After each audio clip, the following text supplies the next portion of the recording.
Hi, my name is Brianna Davis, and I'm going to be giving a presentation today over Buddhism and Modernity. So this is for the class Intro to Asian Religions.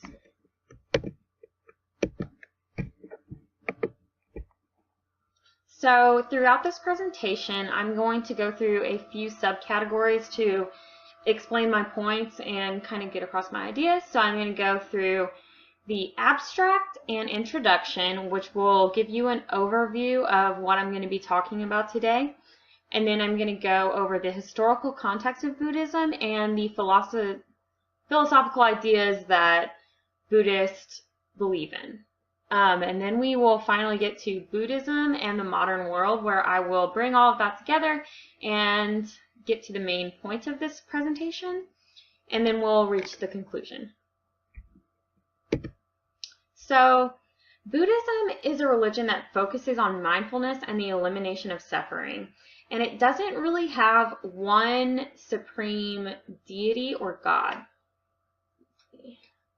So, through analysis of Buddhism's history and their practices and beliefs, I will assert that Buddhism is a religion that can fit in with a modern person's worldview.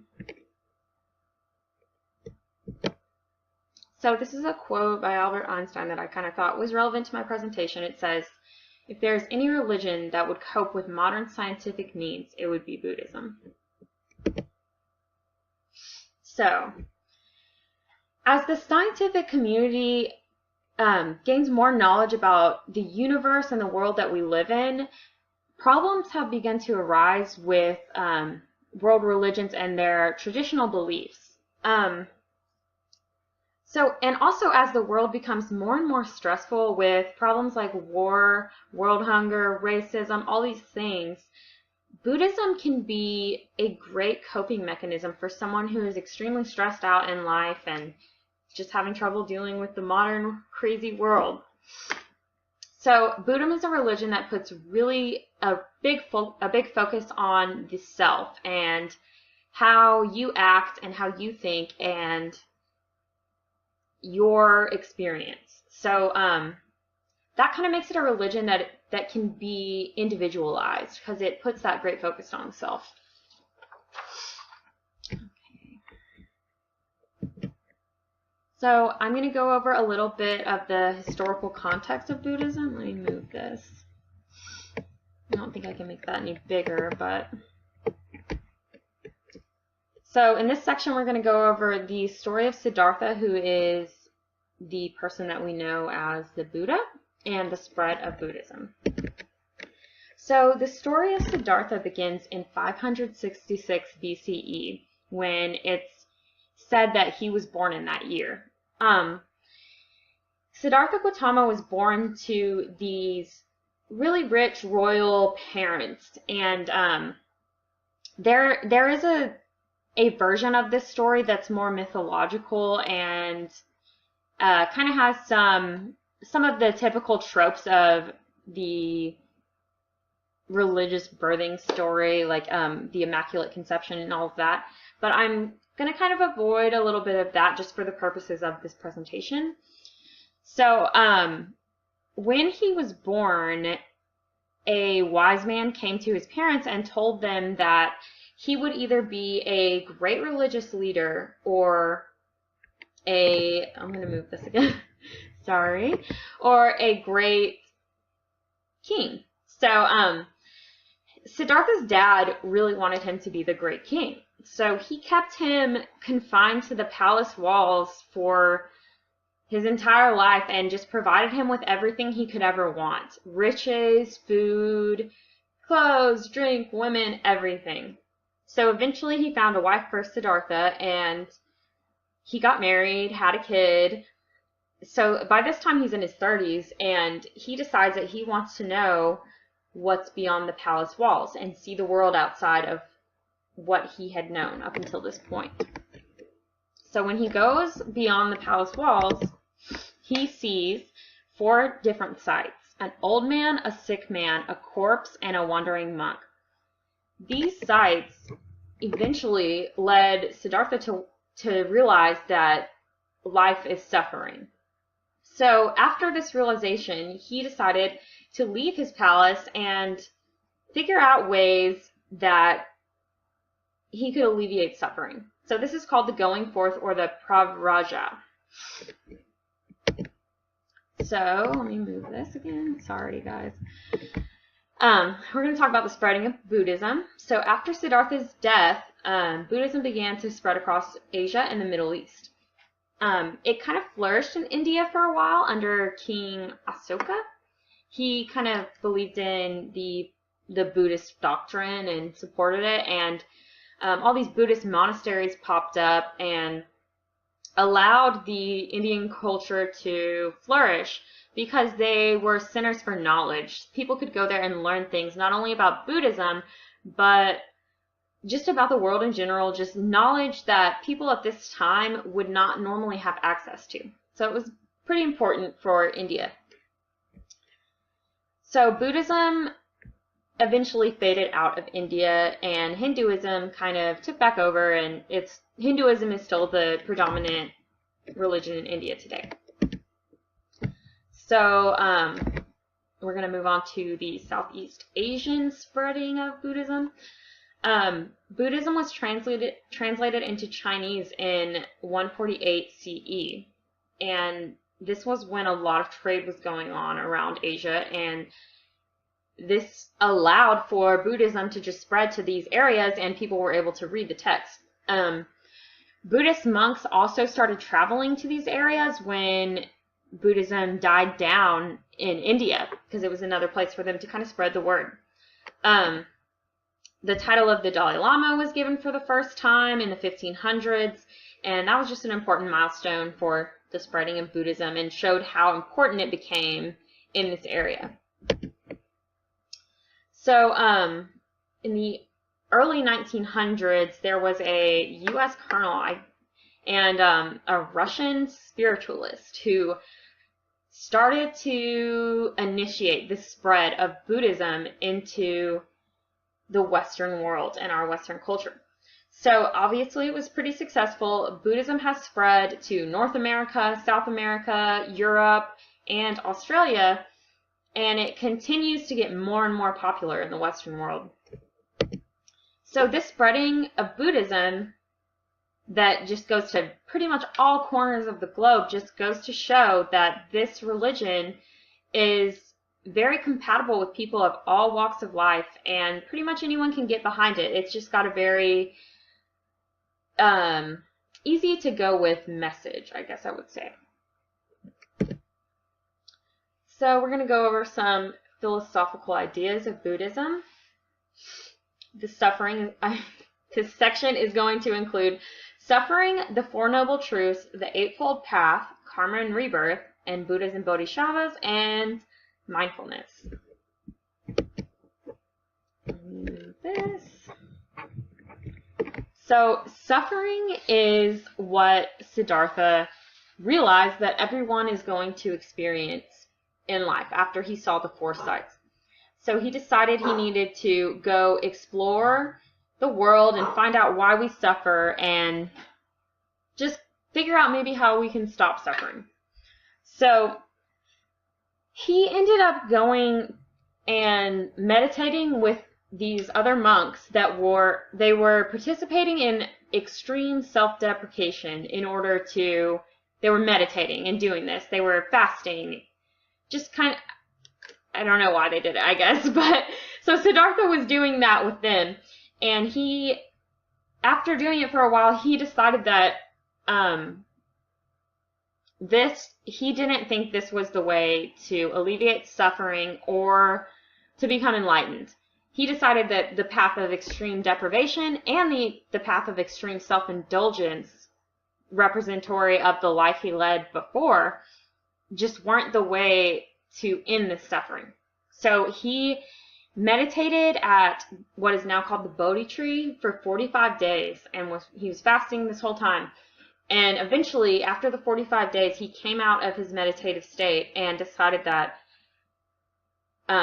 the middle path, not the extreme self-deprecation of the monks he had experienced, not the extreme self-indulgence that he had experienced, but a middle way. So because of this, he came up with the Four Noble Truths, which we're about to talk about. But coming to terms with this suffering is the first step to being enlightened, which is dukkha. And that's the first step of the Four Noble Truths, or the first truth. So the Four Noble Truths are, 1, suffering is inevitable, dukkha. So we just went over that part. Attachment and desire are the causes of suffering. So we all have attachments and desires. So these things, when we don't get them, or when we don't achieve what we've been desiring, all of this, material objects, everything, will eventually lead to suffering. Because you just want more and more. If you get the material object, the iPhone you've been waiting for, you're eventually going to want another one. And not having that is going to cause you suffering. And it's just an endless cycle. So suffering can be brought to an end. That's the third noble truth. This is going to eventually bring you to nirvana once suffering has been brought to an end.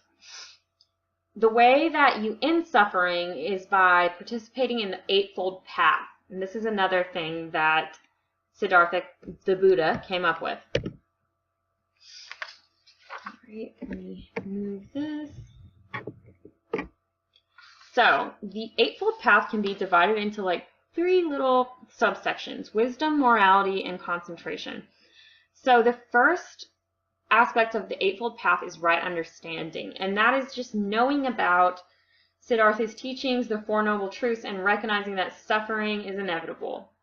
Accepting that faith, that suffering is going to happen to you in your life. So right aspiration is coming into situations with pure intentions and having this good want for what happens to your soul. Basically, intentions to be free from suffering and following the Four Truths. Right speech is speaking to other people in helpful and not harmful ways. So not lying, not being hateful, and not saying derogatory, mean things to other people. Right action is doing no harm to other living beings. So no harmful actions, and thinking about how your actions are going to affect another person. Right livelihood is taking up a career path or a job that doesn't cause harm to other living beings and doesn't create more suffering in the world. Right effort is your mental discipline and your efforts to contribute and promote to the good in the world instead of promoting to bad in the world. Right mindfulness is being aware of the present moment and being mindful of your situation. So this mindfulness, not dwelling on the past or the future, has been shown to help cultivate happiness in many studies, and I'll touch on that a little bit later. So right concentration is the concentration that you need in meditation. So karma and rebirth. Karma is the law that every action has an effect. So kind of touching on something that we'll go over later, this is similar to a scientific belief that every action has an effect. We all learn this in school. It's kind of like the butterfly effect. The butterfly flaps its wings and a hurricane is created. So everything that you do is going to create some sort of effect, whether it's good or bad. So when you accrue this karma, especially when you're doing bad actions and creating more suffering, this ties you to the cycle of death and rebirth that Buddhists believe in. So karma is accrued when a person commits an act of suffering or attachment. When a soul detaches itself completely from this cycle and karma, that's when nirvana is achieved, and it ends your cycle of rebirth and death. So now I'm going to go over Buddhas and Bodhisattvas. Bodhisattvas, I think that's how you say it. Although Buddhism is largely non-deity based, I thought it was important to kind of talk about this more spiritual, not mystical, but there's some mythological aspects to it. There's different types of sects in Buddhism, like cults kind of, and one of them, the Mahayana Buddhism sect is a more spiritual, they believe in more, I got cut off halfway through my sentence on my last recording, so this might be a little awkward, but I'm just going to jump back in.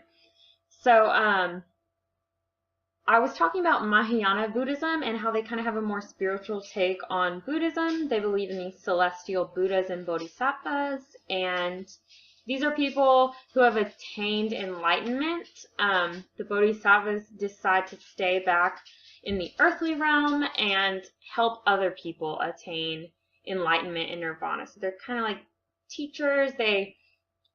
They're here to help, basically. So mindfulness, this is the idea that we need to live in the present and not focus on the past or the future, because that just creates suffering within our minds, stress, that type of thing. It's used during meditation to achieve inner peace, and that kind of bleeds over into your everyday life. Focusing on the present aids in detaching from desire, so your thoughts aren't convoluted with your wants, your desires, your attachments.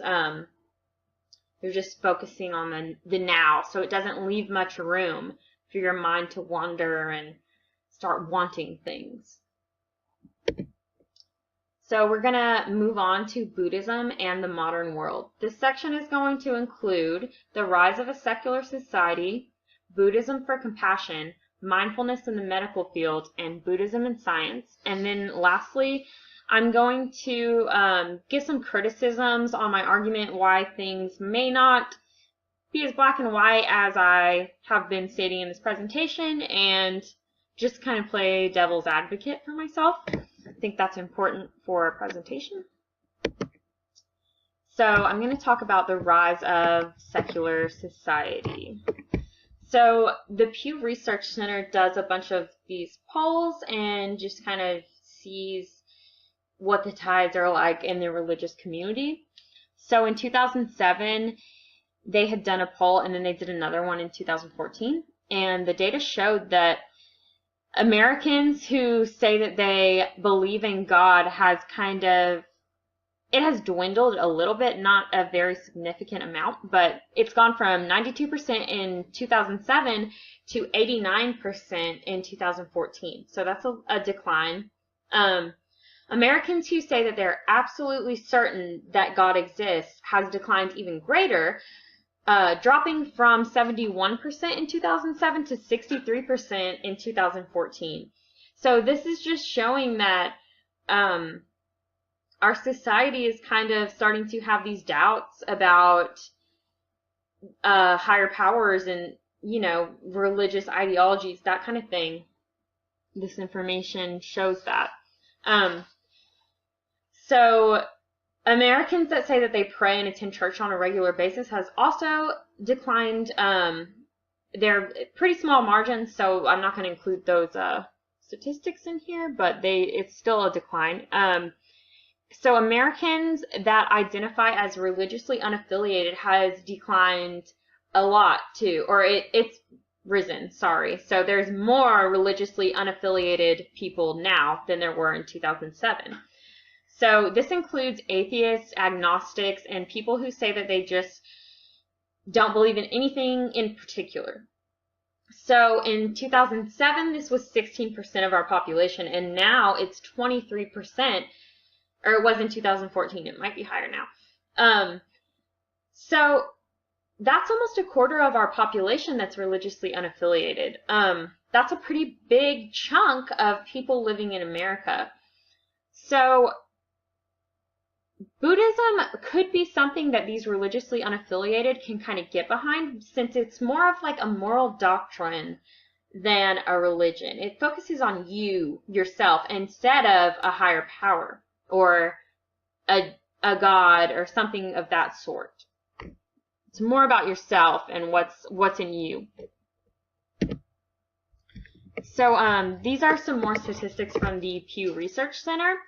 So this is a prediction of what the percentage of people that are Buddhist will be in 2050.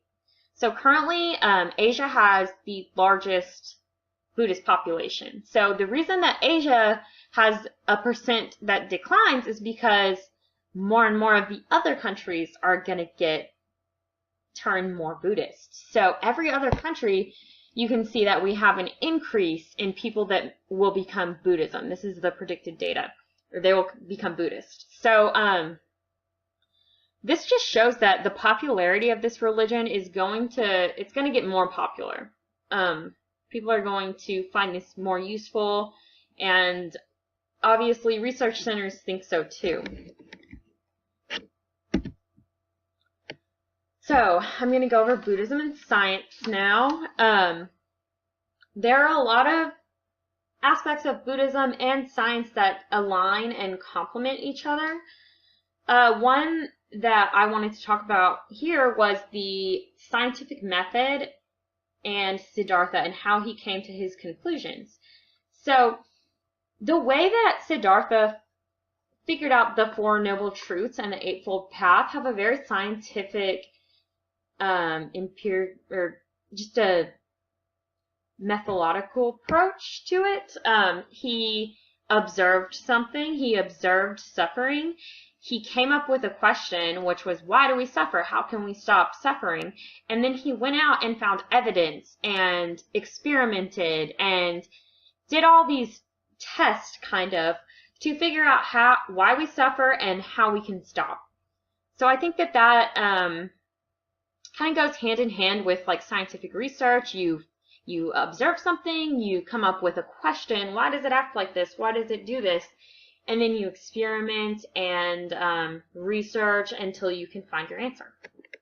So the law of conservation of energy and rebirth kind of share some similarities in my opinion. The law of conservation of energy is that energy isn't created or destroyed, it's only transformed.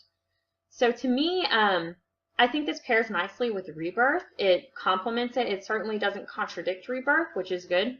When we die, the energy within our bodies isn't just gone. Something has to happen to it. It's energy. It stays in the universe somehow. So I think that this could aid in, I don't want to say explaining rebirth, but just kind of, it complements it. It doesn't work against the concept of rebirth, which is pretty important because there are many religions that have certain concepts that science kind of works against. It almost disproves some things. So it's nice that there is scientific evidence that complements this aspect of Buddhism instead of contradicting it. All right. So we're going to go over some mindfulness in the medical field. And I have a little, I don't think I have time to play the video, but in the video that I've included, basically it's a doctor who is saying that, sorry, that's my dog. Anyways, like I was saying, basically in this video he is talking about how mindfulness in patients with chronic pain is extremely helpful in easing their pain. Instead of trying to avoid the pain and just kind of pushing it back, it's recognizing the pain and dealing with it. And it's been observed through university studies that this actually does produce a decrease in patients who a decrease in pain in patients who have chronic pain. So also mindfulness can be used for craving control and addiction. So like say you're addicted to cigarettes and you use this, you created a reward system in your head that when you're stressed, you need a cigarette. So that it can be hard to break, right? Because that's your automatic response to stress or anger. You want a cigarette or you want that junk food, something like that. So this mindfulness helps you be aware of those thought processes. And if you know that you're doing that, you know you're participating in this kind of harmful behavior to yourself, and you know why you're doing it. Oh, I want this because I'm stressed. And you're maybe recognizing that stress. Why am I stressed? Kind of figuring it out, reasoning it out. This can help you in your craving control and help you stop doing those bad behaviors. So, Buddhism for compassion. I believe that Buddhism can lead to more compassionate individuals, and eventually this will bleed over into a more compassionate society. The Eightfold Path obviously instills some really good, useful moral values, not doing harm to others, all of that. So, something that I thought would be cool, but it probably would never happen because it would be religion melded with school, but teaching the Eightfold Path to young school kids. Because the Eightfold Path doesn't just tell someone, don't do this, don't lie, don't steal, don't hurt someone.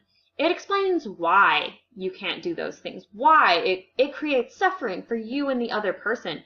So I think this could be useful in teaching kids these kind of morals, because it doesn't just tell you no, it says why you shouldn't do it. It explains, and that's pretty important for creating good morals, instilling good morals. So I wanted to go over a few criticisms. Buddhism does have some aspects that may not complement modern life. So I use the example of my dad.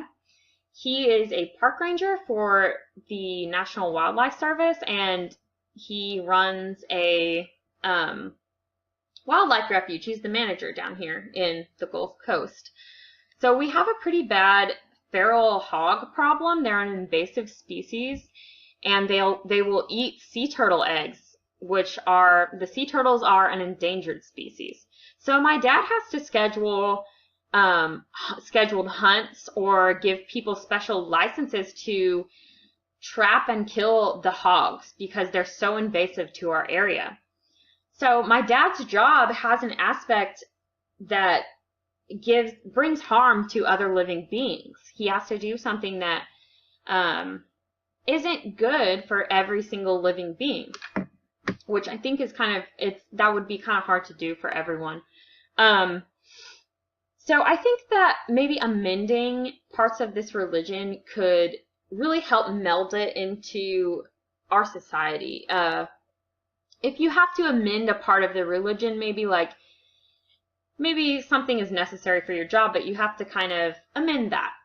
It's still useful. And I even think that people of different religions like Christianity, Judaism, Muslims, I think that using these ideas that Buddhism sets forth, this path of how to be a moral good person, can still be useful. And you don't have to claim that you're a Buddhist or anything like that, but I just think that these ideas fit really well into our world and what it means to be a human and what it means to be a good human.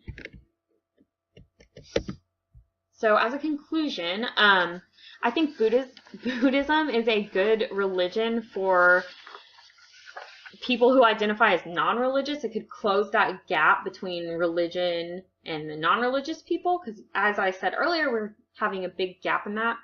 I also think that it's good to have a community, a religion that melds together people, similar moral values. So those non-religious people may not have a social outlet that other religions do. They don't have a congregation to meet with, stuff like that. Maybe if more of those people were practicing Buddhism, it would bring people together of similar interests. They'd have a different avenue to be social in. So that's pretty important for society. I think that could just unite people, and they don't want to hurt anyone. You want to be good. You want to alleviate suffering. So I think that this is a really good religion that could help deal with the stressors of everyday life and just make everyone be a better person and have a better society. So here are my references. They're really good. This was the video I was going to show, this first reference. I didn't want to run too long, so I cut that out, but it's really interesting. It's by Judson Brewer, and he has some really good videos on mindfulness and other stuff like that. Pew Research Center has some really good research if you guys are interested in that. So yeah, thank you guys for listening to my presentation. Again, my name's Brianna Davis. Here's an email if you have any questions or you want to contact me. Thank you guys for listening.